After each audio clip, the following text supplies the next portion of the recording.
It's the four teams that everyone was kind of thinking are most likely to win the county title, which is Borris-Ileigh, Thurles, Sarsfield, Loughmore-Castleiney and Kiladangan. Now, it was like there was a couple of really good games over the weekend. We'll start out with Borris-Ileigh. Shane, just what quickly. This is Friday Night Lights. Friday Night Lights has to be a thing nearly, doesn't it? At club and county level now. Just like when you get this type of game, this was brilliant. Like, it was great stuff. Yeah, I mean, I was watching it. I was on the edge of my seat, along with I watched it on the stream now here in Dublin, and obviously, you know, you'd have people you know playing there, including a brother and a friend of mine from Bursley who also lives in Dublin. He came down and watched it, and his brother came on and all that. So you can imagine us hopping and trotting watching that game. It finished up after extra time, 124 to 219. Now, Borris-Ileigh looked to be in control of this game. I'm not saying that they were a mile ahead or anything, but like early on, you thought, okay, Borris are in decent shape here. They'll probably go on and win this game. But Mullinahone took over from the second quarter. I think Borris-Ileigh only scored a point in the second quarter of the game. And Mullinahone were 5 points up late on. Kevin Maher got sent off for a helmet pull. And, you know, I don't think he can have any complaints there. He won't, certainly if video evidence has been used, he's not going to get off on that one. But anyway, there was a bit of schmozzling going along. And, you know, sometimes that can just kind of happen. I don't think it was a premeditated. And I certainly haven't seen him ever get red carded before. But you'd think with 5 points up and a man up, that Mullinahone would see it out. Now, this is a team that only came up from the Seamus O'Reen last year. So to get themselves into this situation in year one, have been back up at the top level with, you know, Owen Kelly's in the team, Paul Curran's in the team, but they have a couple of other excellent players in there also. They did kind of throw it away late on. There was and funny the way it worked out. Borris-Ileigh had a free on the 21, and I think this is when the red card happened. I might, you know, because there's so many games, you might mix up little things here and there between games. But I think there was a throw ball. Borris-Ileigh won the clash ball, if you want to call it like that. They won a free. Then the Kevin Maher incident happened, so the free was reversed.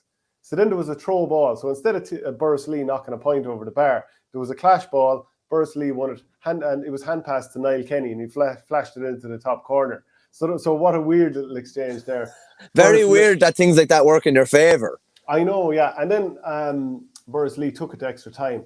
And rather than bringing on, like, so Kieran Maher, who was playing wing forward, people might remember he scored that goal for Borris-Ileigh against Ballygunner in the Munster final in late 2019. He'd scored 3 points from play during normal time. He wasn't brought back on for extra time. He'd been subbed in the second half.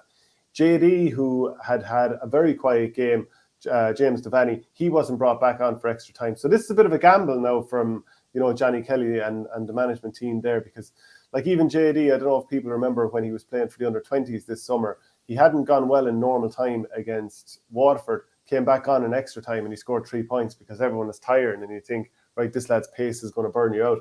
But Borris-Ileigh didn't go that way, and they persisted a lot with long ball here, right? And they did get over the line for the finish in this game.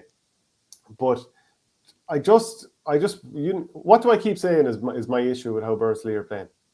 They play the ball blind a lot of the time, blind and long a lot of the time, and it's too predictable.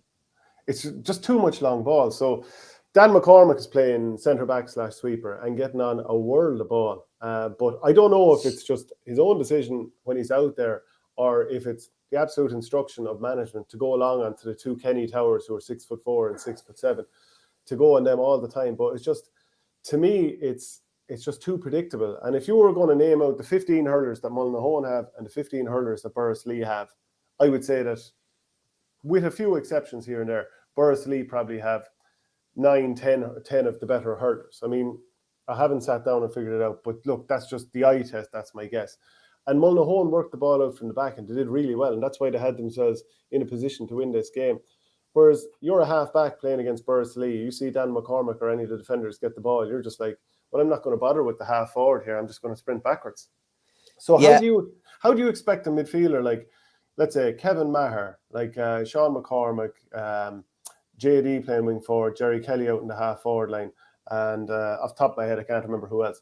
But how are any of those players supposed to get into the game if no one's ever going short to them so that they can turn and go at their man or do a bit of interplay? Because every ball's going over their head. So, like, you can slay midfielders and half-forwards if you like, but if you bypass them every time you have the ball, what are they supposed to do? The funny thing is that with everybody knowing that there's two big towers in the full forward line and thinking that the ball is going to go in there, you can sucker your team into sitting back too much and then get Jerry Kelly on the ball and then get JD on the ball and then get Sean McCormick on the ball.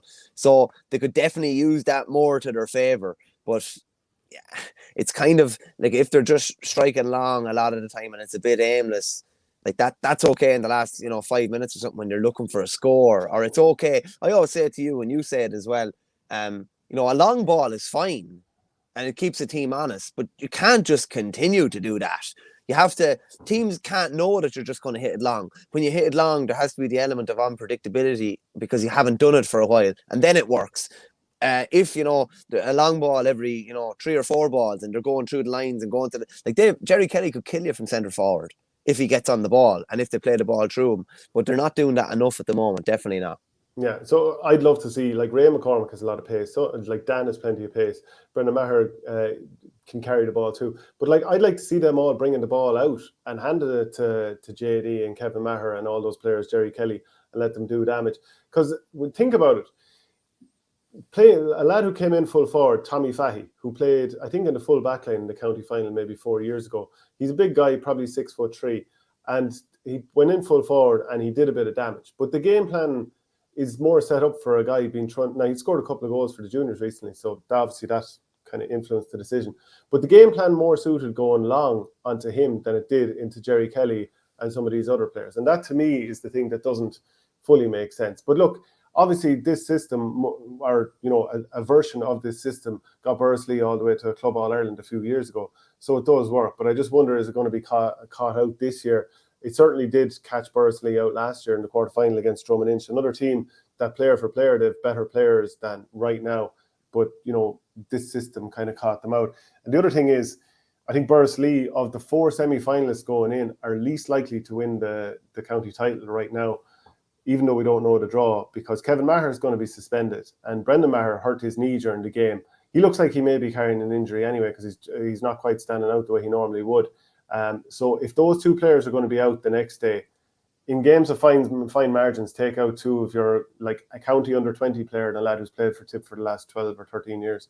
Yeah, particularly Brendan. Sure, like we know from that Munster run and the run to the All-Ireland final that he was the heartbeat of it all. Similar to Tony Kelly in Ballier, I would say. They still have plenty of other lads that could. Stand up on a given day. You mentioned the 2 Kennys, Jerry Kelly, JD Devaney. Yeah, your brother Paddy is still going well in defence. Like, they still have a very good team. But if Brendan's not fit or he's only 60 or 70% fit, like, that's a bit of a shark tank of semi-final. Like, it doesn't matter who you get. It's going to be a game that's probably going to be on a knife edge, and you're going to have to be at the full of your health. And then throw in is a Kevin Maher that's out now as well. Like, that's just, you definitely would say that the odds are stacked against them a bit. But saying that, the year they won it, the odds were completely stacked against them in every game. But they had Brendan Maher fully fit for every game too. So they're definitely looking like outsiders of the 4 at the moment. Yeah, well, look, I mean, Bursley still could go all the way, but just that would be my recurring sort of issue, is that it's just too much long ball. But look, they're doing an awful lot right too to be into a county semi-final. Thurles dispatched Clonoulty 219 to 114. It wasn't completely fuss-free, but they were certainly the better team throughout most of the game. I thought this was very interesting. There was a tweet from St.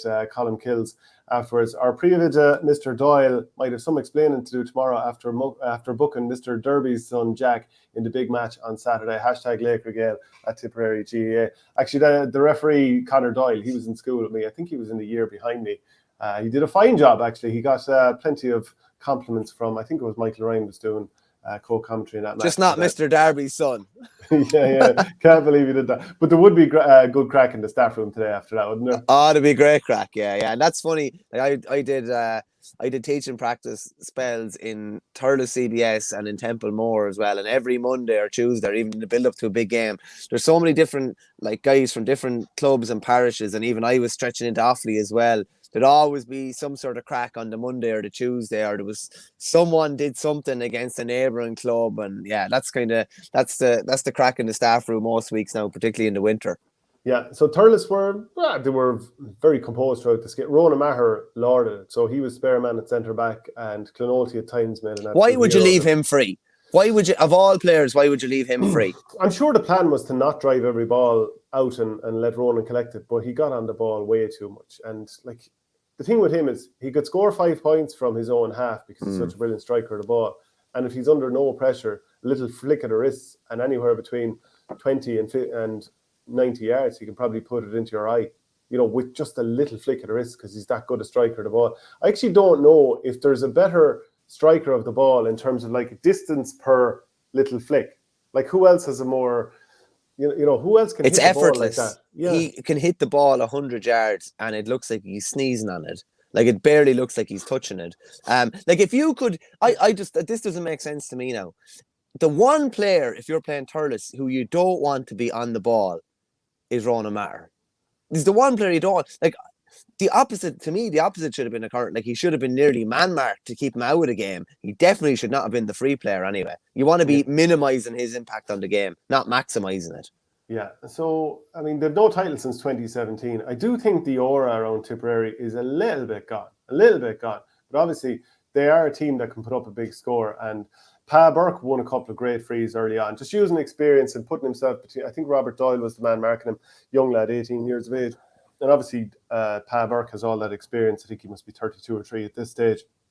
And a couple of times, he just got his body between the man and the ball and just, kind of suckered the defender in for the free.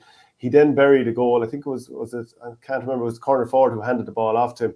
And a bit like, when John McGrath kind of wound up for his goal at the weekend, when he's in close on goal and he's able to fully wind up and strike the ball. Like you knew Pa Burke, a bit like against Upper Church last day, he wasn't going to miss. Dennis Maher, he scored a point early on. He won a penalty that was scored by Ronan Maher. Again, just a little flick. He sent the goalie the wrong way and lorded it. Saw a couple of good moments from Dylan Quirk, but got himself blocked down a few times, a couple of poor wides. So, I mean, that's not what you want to see from a guy who's pushing for county. Paddy could have, at one stage, there was a bit of an old dunt going. He could have got a red card, but then played on through an ankle injury, Paddy Maher. It looked pretty nasty at the time, but he got up and played on. So I wonder, will there be one of these things where it'll swell up afterwards, and how will he be for the semi-final?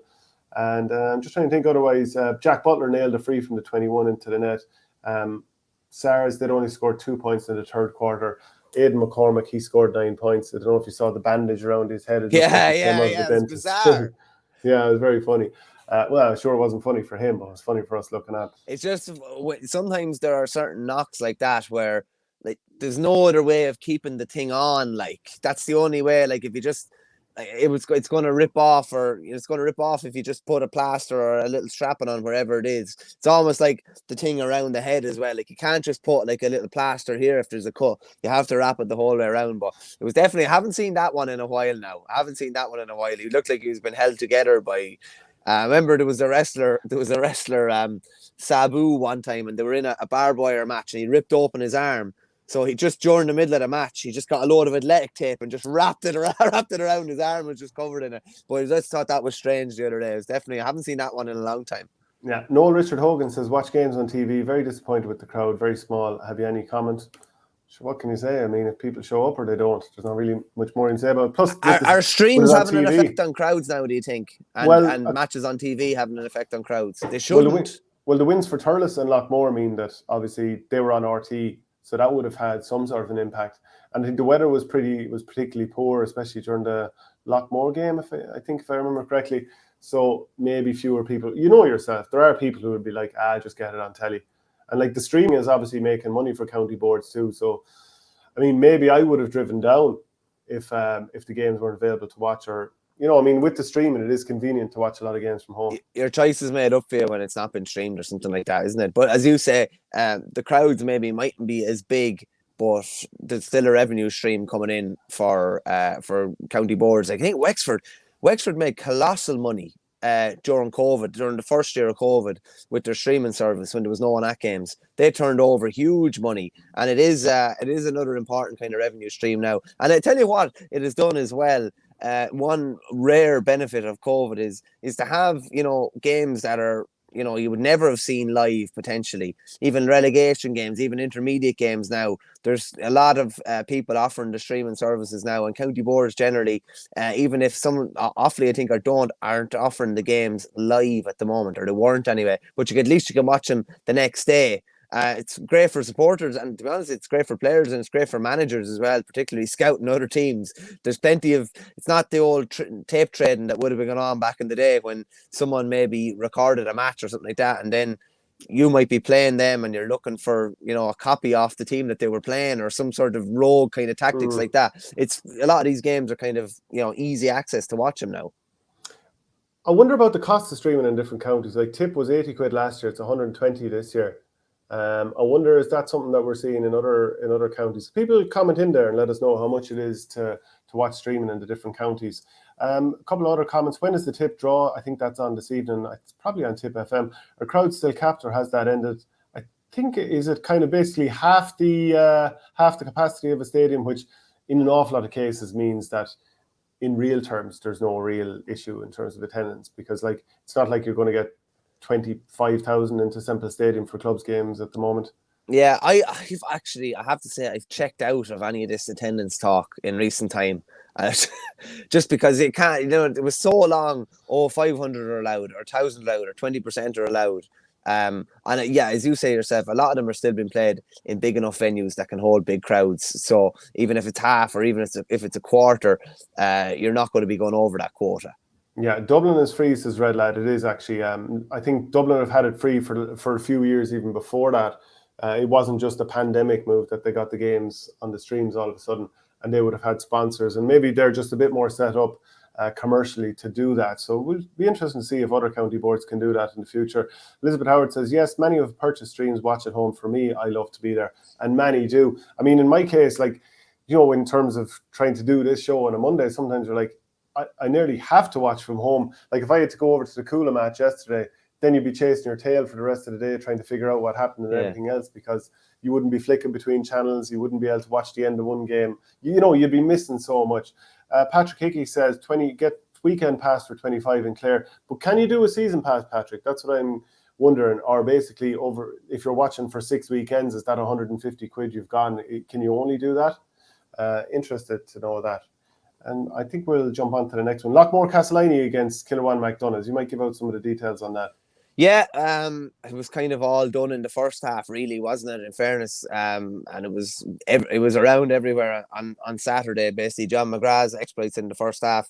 That 4-5 definitely looks like he's got his mojo back again. I saw someone put in a comment there saying, "Pray for mojo." That was in a reference to The Simpsons. I think it was, pray for mojo back in the day. But John McGrath definitely has his mojo back, and I loved that first goal. I love balls being pulled on it and around the square, because they're unstoppable. They literally, like, ground hurling is dead mostly out the pitch, but a ground stroke in around the goals, like there's no stopping that. If he connects with that anyway properly, there's no time for the defender even to react. So a little flick or a pull like that around the edge of the square is great. He had 2 goals inside 13 minutes. The game was essentially over. He obviously got he got a penalty then before a half time as well. So 2 of them. Yeah, 2 of them. Sorry, the game was over by half time. Kiladangan got back into it a bit, but that kind of happens in a game. You're always at arm's length. You might get back to 7 or 8, but you're never going to get really much closer. And this was impressive from Loughmore, having been very good against Kiladangan the week before. This was a big step up.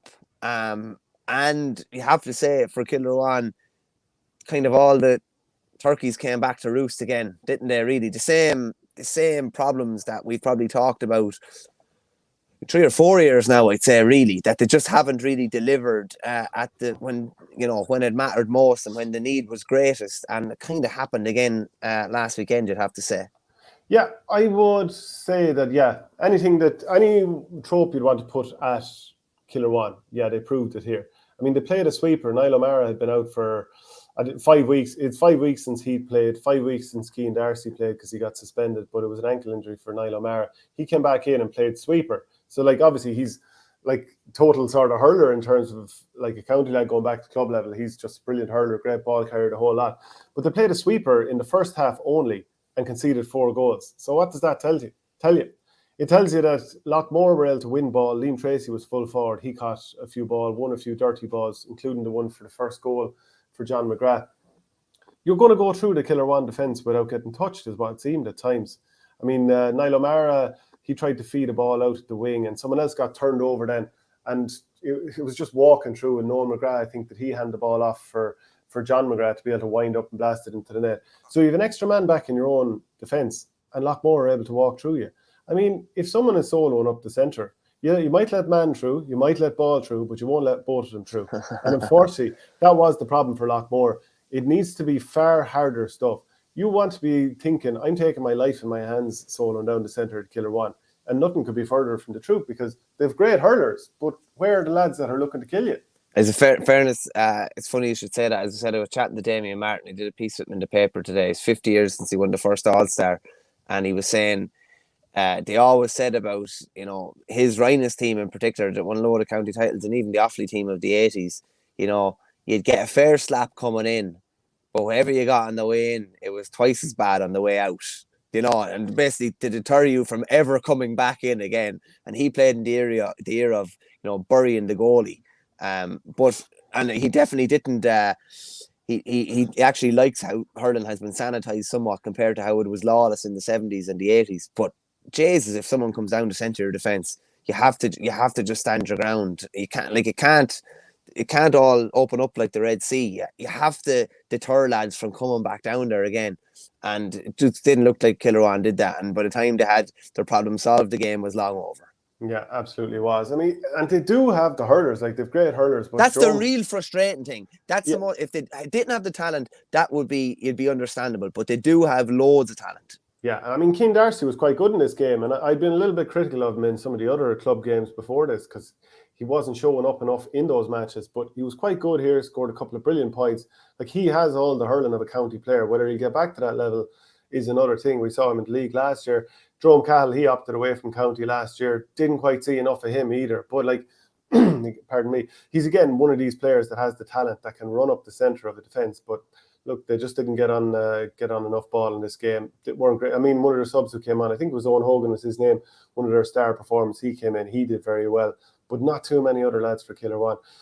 John McGrath, did you read out his quotes already? I nearly forget it. No. Just obviously, we've talked about them. Frankie McGrath, who's his uncle, I think, is manager of the footballers and the hurlers again this year. And we obviously said it, and most people said it, that, they played so many games last year, and it's hard to keep going week on week. And that's probably one of the main reasons that him and Noel in particular were jaded for Tipperary.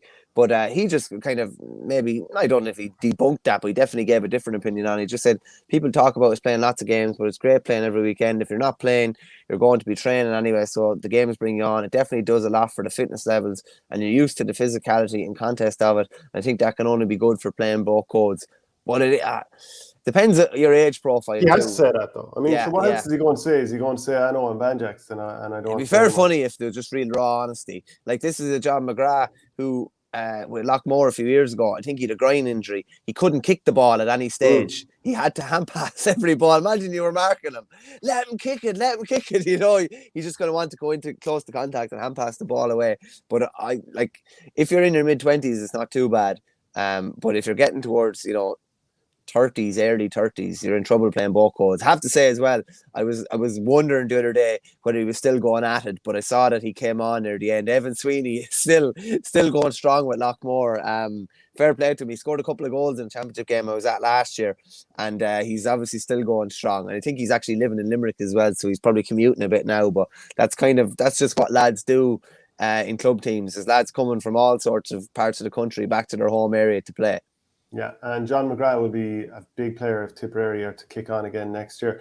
21 scores to 19 in favour in Killer-1, says Andrew Sullivan, your buddy. I think there was a couple of goal chances for them in the second half. They may have swung momentum, but they didn't take them. And as I say, goals win games. Kiladangan beat Upperchurch, so this confirmed the quartet going into the semi-final. Probably nobody really back in Upperchurch. They'd lost by 10 points in their previous outing. They lost by 11 here. Billy Seymour scored a goal early on. And look, as I've said pretty much for the last while, I would see Kiladangan as the most likely to win this county title. And after watching this weekend, I think Thurles are very good, and they're my number 2 at the moment. I do think in a couple of positions they have a couple of weaknesses. I don't think they're quite as good as obviously that previous generation that won that 5 in a row. And Kiladangan, to me, are the most balanced team and don't really have too many weaknesses. They have a lot of players that are close to county level or in and out of the team, but an awful lot of lads that are right in that level between being top class club hurlers and, at that county level. So I'd just about go with them. If you enjoyed this piece of content, please follow us on YouTube by hitting the subscribe button in the bottom right hand corner of the page, which helps the channel grow. And if you want audio podcasts, go to patreon.com/ourgame.